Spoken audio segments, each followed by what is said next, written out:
дорозі. Самий менший день в році зараз, 19 грудня.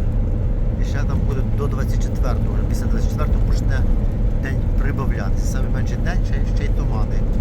Добре, що освітлення на вулиці є. І розділена смуга тут є, трошки легше їхати. Далі не знаю, повинні встигнути ноги. Так, об'єктик зробили. Навіть не запалили